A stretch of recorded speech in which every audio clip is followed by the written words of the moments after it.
Welcome to Matters of the Heart podcast with Rashonda, Thursday's Tip Edition. Do you need some advice? Need some ideas to improve a specific situation, whether in the world around you or just an individual fix?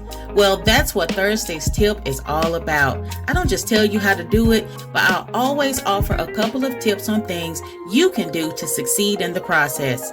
Thursday's tips are geared towards making us feel empowered, starting from the inside out. So, what are you waiting for? Come on in and let me share a couple of tips with you. Hello, everyone. Welcome to another Thursday Tip episode. This is the Matters of the Heart podcast. I talk about inspiration, motivation, wellness, and mind peacefulness here. We share experiences, advice, and knowledge to help you improve your life and learn more. The content is always 100% positive, and your cheerful host on this beautiful journey is, well, that would be me, Rashonda. Today's topic is, can you do a gallon a day? So everyone knows that water is essential to our bodies. While we all know this, getting the needed amount in our bodies every day can be quite challenging. Well, I've committed to drinking a gallon of water in the past and fell smooth off the wagon. However, it's a new year and I'm making a comeback. If you want to commit to drinking more water this year, let me give you some beginning tips that I've done to help you get it all in before bedtime. It's not as hard as you think. There's a lot more to say about this subject, so stay tuned.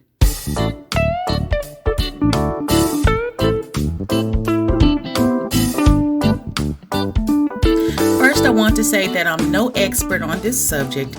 Years ago, I would have laughed in your face if you told me to drink a gallon of water a day, but I've done it, so I can honestly say you can too. Last year, my water game was on point until I fouled out the game. Yes, more on that later, but hey, it's a new year and I'm on the water bandwagon again, so let's get to it. I read an article some time ago about how actress Gabrielle drinks a gallon of water a day.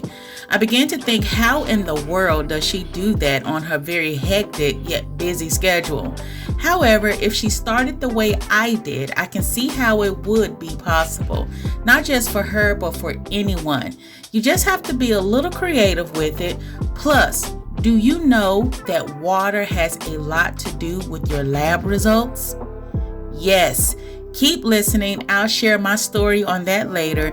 In the meantime, let's talk about the benefits of what water does.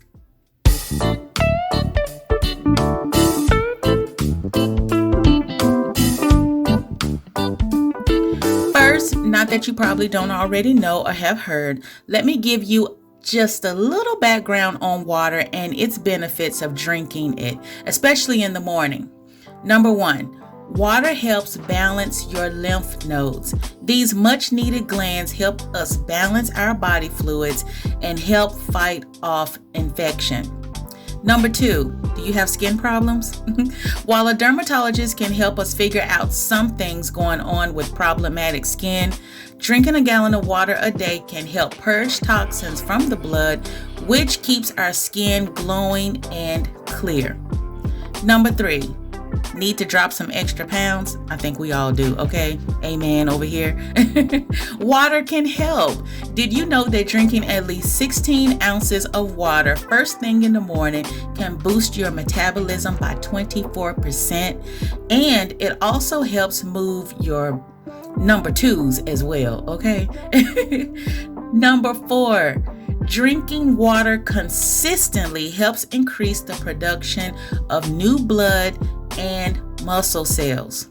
Number five, drinking water on an empty stomach helps purify the colon, making it easier to absorb nutrients, which allows you to go to the bathroom regularly, if you know what I mean, okay? Also, last tip number 6, did you know that drinking a glass of water before bedtime could prevent a heart attack? Yes. Talk about some good benefits, okay? I have to say, drinking water first thing in the morning was not one of my strong suits or something that I had on my to-do list. It's just something about drinking it in the morning on an empty stomach. I felt queasy, nauseated. I'm like, no.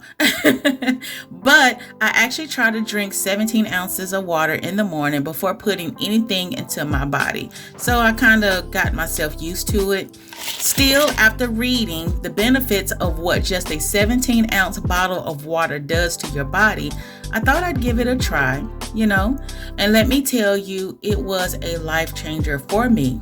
I noticed my digestive system is on track to the point where I can actually track when I've been and when I haven't. Yeah, if you know what I mean. I feel as though my energy increased tremendously, and for the first time in my life, I honestly think my body was doing what it was supposed to do, especially when you're giving it what it needs to do its job.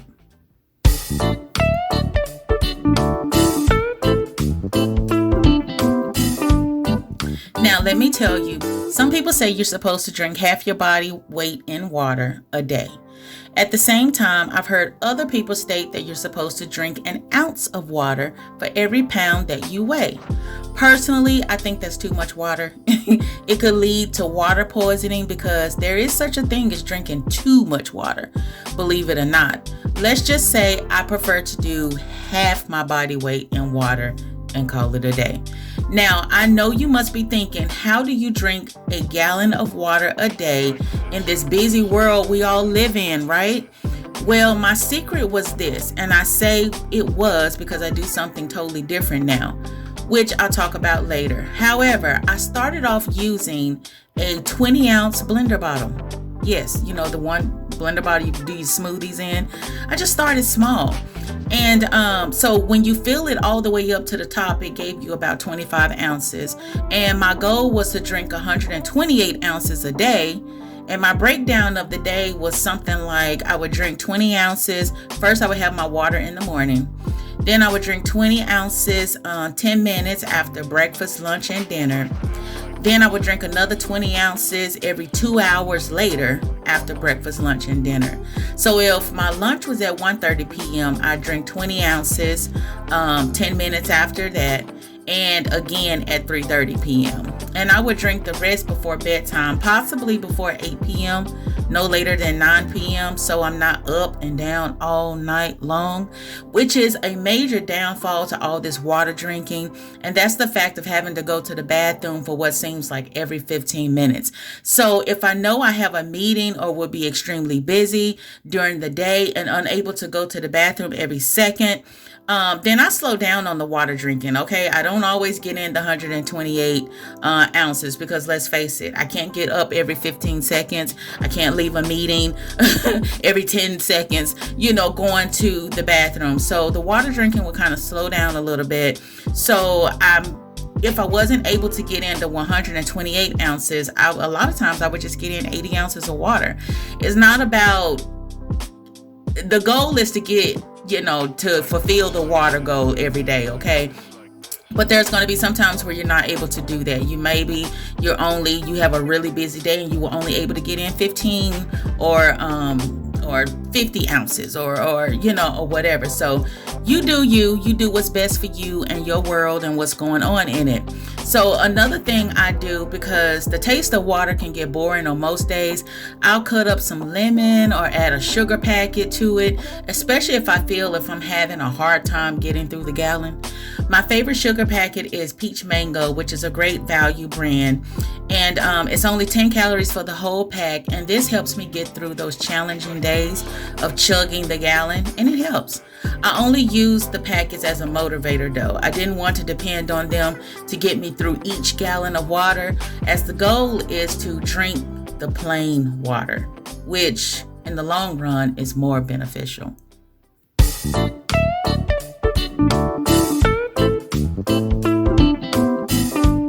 So earlier I mentioned that I had jumped the wagon on my water intake and stated that water plays a big part in your lab work. So last year I was on a good streak of drinking water at least I was doing the 64 ounces a day, so I had cut it down from the 128. 64 ounces a day, and I was doing great until I found out I had to have knee surgery on my left knee, which took me down for a few weeks. Not being able to get up and down as I had before, which it took my water level from booming to rocky. And as my luck goes, once I thought I was clear with getting my left knee back to business, the right knee got jealous. I found myself having my second knee surgery, this time on the right knee, days before Christmas last year. So yeah, it's been a journey and I'm still on one. However, as I went through pre-op with the first knee, it was so easy for them to draw my blood, and honestly, it flowed out like water, so to speak. However, it was like watching paint dry when it came down to pre-op for the right knee and drawing labs. Needless to say, I had to be stuck multiple times for them to find a flowing vein. I prayed to God that the third stick was the golden ticket because it was very hurtful. And it was, praise God. Now I have to be honest and transparent. The first time around, I bragged boastfully to the nurses about how well I drank water and how I understood being well hydrated for labs and whatever. But I ate humble pie the second time around when the results weren't so fair for me. Even on surgery day, it was a horrible feeling getting an IV put in you and then move it around just to find a vein. Yeah, ouch. So being heavily hydrated is super essential and very, very necessary. So if you know you're going and you're going to have labs done, I would suggest, now I have to be honest with you, and this is another transparent moment. If you drink 64 ounces today, don't expect things to flow so well the next day if you have to go for labs. I would suggest maybe drinking at least 64 ounces of water a day every day for a week before you have to go and get labs, because it'll make it just a little bit better. You won't have to get multiple sticks. And I understand you might have some people that drink water every day and they heavily hydrate and they just, some people are easy sticks and some people are not. But I know the nurses did confirm and say that they encourage the water drinking because it just helps. It just helps when, you got to get stuck, when they got to take blood and you have to go to labs and things of that nature. It's easy for them. And trust me, in the long run, it would be easy on you too. So just a little something to think about, maybe a little motivator, to kind of get you drinking a little more water if you're not already.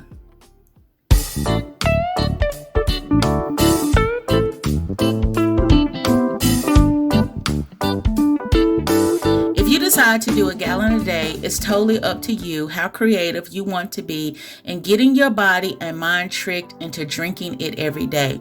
You can choose to write notes or short affirmations to yourself on the jug, or order a motivational water jug on Amazon. I have one and it only costs $17. It's set to every 2 hours and it starts at 7 a.m. and it goes up to 9 p.m. It keeps me on track, it keeps me hydrated, and it keeps me motivated. So whatever you do, start slow and work your way up, as it won't happen overnight. Hey, the creative juices are in your hand. Make it work for you. If you have any questions about the amount of water you're supposed to drink, I honestly would suggest you speak with a certified nutritionist or a doctor, because everyone's needs and limitations vary. There is such a thing as drinking too much water. So check with the nutritionist or a doctor and find out how much water you're actually supposed to drink. However, I think 64 ounces a day is pretty good, but just start off with 20 ounces a day and just work your way up. Just get in whatever amount of water you can. Your body will yield the results and it will thank you in return. So that's it for today's Thursday's Tip episode. I hope something was said that encourage you or motivate you on your health and wellness journey for 2022. Listen, there's a new Thursday Tip every second Thursday of the month. So until the next time, stay healthy and safe. That was it for today's episode. I hope you were inspired and feel positive vibes whenever you spend some time with me, Rashonda, and the Matters of the Heart podcast. Thank you for tuning in, and don't forget to join me next time as we dive deeper into our spiritual, mental, and physical journey. You can follow Matters of the Heart podcast on Facebook to stay tuned for what's coming next. Feel free to share the episodes while you're here. Also, stay with me by subscribing wherever your favorite music and podcast stations reside. And as always, watch your heart because its actions will follow. Thank you for listening.